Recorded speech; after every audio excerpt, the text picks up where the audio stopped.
साथियों नमस्कार। आज हम लोग आधुनिक भारत के इतिहास के अंतर्गत ब्रिटिश काल में भारत में शिक्षा के विकास पर दृष्टि डालेंगे। साथियों, प्रतियोगी परीक्षाओं के दृष्टिकोण से यह बहुत ही महत्वपूर्ण विषय है। निश्चित रूप से इसमें से प्रश्न आते ही हैं। साथियों, उम्मीद करता हूं आप लोगों ने मेरे चैनल को सब्सक्राइब कर लिया होगा, क्योंकि प्रतियोगी परीक्षाओं की दृष्टि से आधुनिक भारत के इतिहास के महत्वपूर्ण तथ्यों की जानकारी आपको मेरे चैनल पर ही मिलेगी। दोस्तों, चलिए शुरुआत करते हैं। हम लोगों ने पिछले वीडियो में 1857 के विद्रोह को अच्छे से समझा है। हम लोग आज अंग्रेजी शासनकाल में भारत में सतत विकास की प्रक्रिया को जानने का प्रयास करेंगे। ब्रिटिश काल में ईस्ट इंडिया कंपनी ने अपने प्रारंभिक दिनों में भारत में शिक्षा के प्रसार के लिए कोई भी विशेष प्रयास नहीं किया था। सन 1781 ईस्वी में गवर्नर जनरल वारेन हेस्टिंग ने कलकत्ता मदरसा की स्थापना करवाई थी, जिसमें फ़ारसी और अरबी भाषा पढ़ाई जाती थी। सन 1778 ईस्वी में वारेन हेस्टिंग के सहयोगी सर विलियम जोन्स ने एशियाटिक सोसाइटी ऑफ बंगाल की स्थापना करवाई थी, जिसमें प्राचीन भारतीय इतिहास और भारतीय संस्कृति का अध्ययन होता था। ब्रिटिश रेजिडेंट जोनाथन डंकन द्वारा सन 1791 ईस्वी में वाराणसी में संस्कृत कॉलेज की स्थापना की गई थी।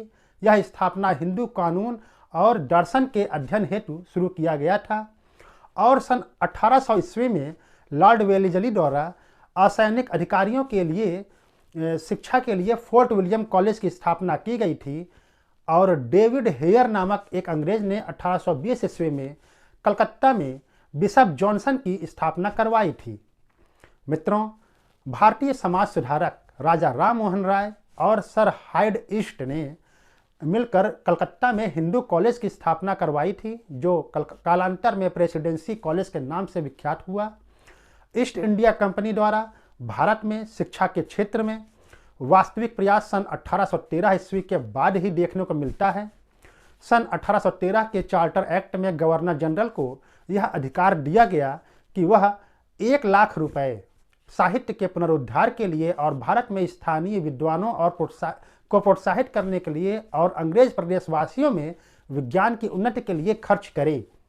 दोस्तों, शिक्षा में अधोमुखी निस्यंदन सिद्धांत का प्रतिपादन लॉर्ड ऑकलैंड द्वारा किया गया था। वैसे तो मैकाले ने भी इसी सिद्धांत पर कार्य किया था, लेकिन यह नीति सरकारी तौर पर ऑकलैंड के समय ही प्रभावशाली हो सकी थी। शिक्षा के अधोमुखी निस्यंदन सिद्धांत का उद्देश्य यह था कि सर्वप्रथम उच्च वर्ग को शिक्षित किया जाए। इस उच्च वर्ग के शिक्षित होने पर क्षण क्षण कर शिक्षा का प्रभाव जन सामान्य तक पहुंच सकेगा। साथियों, ब्रिटिश काल में भारत में शिक्षा के प्रसार का दूसरा चरण लॉर्ड डलहौजी के समय में देखा गया। 1853 के चार्टर एक्ट में भारत में शिक्षा के विकास की जांच के लिए एक विशेष समिति का गठन किया गया। सर चार्ल्स वुड की अध्यक्षता में गठित इस समिति ने 1854 ईस्वी में भारत में भावी शिक्षा के लिए विस्तृत योजना तैयार किया था, जिसमें अखिल भारतीय स्तर पर शिक्षा के नियामक पद्धति का गठन किया गया। क्योंकि यह समिति सर चार्ल्स वुड की अध्यक्षता में बनी थी, इसलिए इस समिति को 1854 का चार्ल्स वुड डिस्पैच भी कहा जाता है। चार्ल्स वुड डिस्पैच को भारतीय शिक्षा का मैग्ना कार्टा भी कहा जाता है। प्रतियोगी परीक्षा के लिए यह तथ्य अत्यंत महत्वपूर्ण है। चार्ल्स वुड के इस डिस्पैच में मुख्य सिफारिशें यह थी कि सरकार पाश्चात्य शिक्षा, विज्ञान, कला, दर्शन और साहित्य का प्रसार करे। दोस्तों, उच्च शिक्षा का माध्यम अंग्रेजी हो और देसी भाषाओं को भी प्रोत्साहित किया जाए, यह सिफारिश भी किया गया। महिला शिक्षा को प्रोत्साहित किया जाए और शिक्षा के क्षेत्र में निजी प्रयासों को प्रोत्साहन देने हेतु अनुदान सहायता की पद्धति चलाने की योजना भी की जाए, यह सिफारिशें की गई थी। साथियों, ब्रिटिश काल में भारत में शिक्षा के विकास के अंतर्गत लॉर्ड रिपन ने 1882-83 में डब्ल्यू हंटर की अध्यक्षता में एक आयोग भी गठित किया था। इस आयोग को हंटर कमीशन नाम दिया गया। इसका उद्देश्य था 1854 ईस्वी के बाद शिक्षा के क्षेत्र में की गई प्रगति का मूल्यांकन करना। इस आयोग को प्राथमिक शिक्षा के प्रचार प्रसार के लिए भी उपाय सुझाने थे। इस आयोग की मुख्य सिफारिशों में प्राथमिक शिक्षा को महत्व देते हुए कहा गया कि यह शिक्षा स्थानीय भाषा में और उपयोगी विषयों में हो, जिसका नियंत्रण जिला और नगर बोर्डों को सौंप दिया जाए। साथ ही उच्च शिक्षा संस्थानों के संचालन से सरकार को हट जाना चाहिए। इसकी जगह पर सरकार को कॉलेजों के लिए वित्तीय सहायता और विशेष अनुदान भी निर्धारित किया जाना चाहिए। लेकिन दोस्तों, हंटर कमीशन की संस्तुतियों पर सामान्य रूप से प्रांतीय सरकारों द्वारा कार्य किया गया। अंग्रेजी शासन काल में भारतीय शिक्षा के प्रसार के क्रम में सन 1901 ईस्वी में लॉर्ड कर्जन ने भारत के उच्चतम शिक्षा और विश्वविद्यालय अधिकारियों का एक सम्मेलन शिमला में बुलाया था। सम्मेलन में पारित प्रस्ताव शिमला प्रस्ताव के नाम से प्रसिद्ध हुआ। शिमला सम्मेलन में पारित प्रस्ताव की तीखी आलोचना से विवश होकर लॉर्ड कर्जन ने सन 1902 ईस्वी में थॉमस रैले की अध्यक्षता में विश्वविद्यालय आयोग की स्थापना की थी। इस कमीशन को रैले कमीशन 1902 के नाम से भी जाना जाता है। साथियों, सन 1904 ईस्वी में पारित भारतीय विश्वविद्यालय अधिनियम के मुख्य प्रावधानों के तहत विश्वविद्यालय पर सरकारी नियंत्रण बढ़ गया था। सरकार को विश्वविद्यालय के सीनेट द्वारा पारित प्रस्ताव पर वीटो अर्थात निषेधाधिकार का अधिकार मिल गया था और इस अधिनियम द्वारा अशासकीय कॉलेजों पर सरकारी नियंत्रण कठोर हो गया था। इतना ही नहीं, सिंडिकेट को समय समय पर कॉलेजों के निरीक्षण का अधिकार मिल गया। दोस्तों, भारत में शिक्षा के प्रसार के क्रम में फरवरी 1913 ईस्वी को नई शिक्षा नीति संबंधित सरकारी प्रस्ताव पारित हुए, जिसमें प्रत्येक प्रांत में एक विश्वविद्यालय की स्थापना पर जोर दिया गया और शिक्षण विश्वविद्यालयों, प्राथमिक और माध्यमिक स्कूलों के अध्यापकों के प्रशिक्षण और माध्यमिक शिक्षा के विकास के लिए निजी प्रयासों के महत्व पर बल दिया गया था। लेकिन 1914 ईस्वी में छिड़े प्रथम विश्व युद्ध के कारण यह प्रस्ताव क्रियान्वित न हो सका। साथियों, भारत में शिक्षा के प्रसार के तहत सन 1917 ईस्वी में सरकार ने डॉक्टर माइकल सैडलर के नेतृत्व में कलकत्ता विश्वविद्यालय के समस्याओं के अध्ययन के लिए एक आयोग नियुक्त किया था। इसे सैडलर आयोग या कलकत्ता विश्वविद्यालय आयोग के नाम से भी जाना जाता है। सैडलर आयोग ने सन 1904 के विश्वविद्यालय अधिनियम की कड़ी आलोचना की थी और अपनी सिफारिशें प्रस्तुत की थी।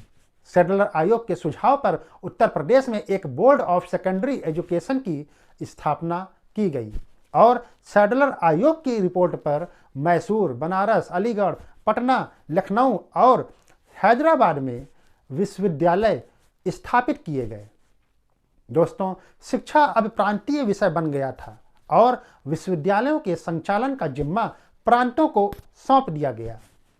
सन 1929 ईस्वी में शिक्षा के विकास पर अपनी रिपोर्ट देने के लिए सरकार ने फिलिप हर्टॉग की अध्यक्षता में एक आयोग नियुक्त किया था, जिसे हर्टॉग समिति के नाम से जाना जाता है। हर्टॉग आयोग की प्रमुख सिफारिशें थी प्राथमिक शिक्षा पर अधिक ध्यान दिया जाए, ग्रामीण क्षेत्र के छात्रों को मिडिल स्कूल तक शिक्षा दी जाए और इसके बाद उन्हें औद्योगिक और व्यावसायिक शिक्षा दी जाए। हर्टॉग समिति की सिफारिश के आधार पर सन 1935 ईस्वी में केंद्रीय शिक्षा सलाहकार बोर्ड पुनर्गठित हुआ था।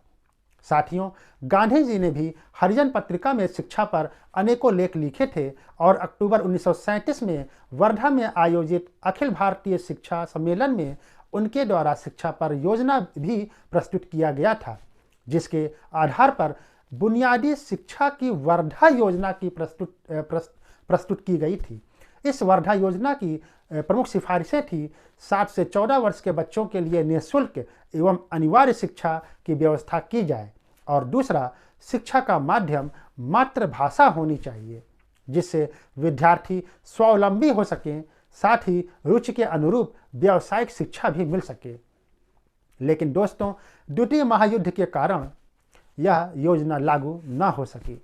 साथियों, सन 1944 ईस्वी में भारत सरकार के शिक्षा सलाहकार सर जॉन सर्जेंट शिक्षा पर एक महत्वपूर्ण एवं विस्तृत योजना प्रस्तुत करते हैं, जिसे सर्जेंट योजना के नाम से भी जाना गया।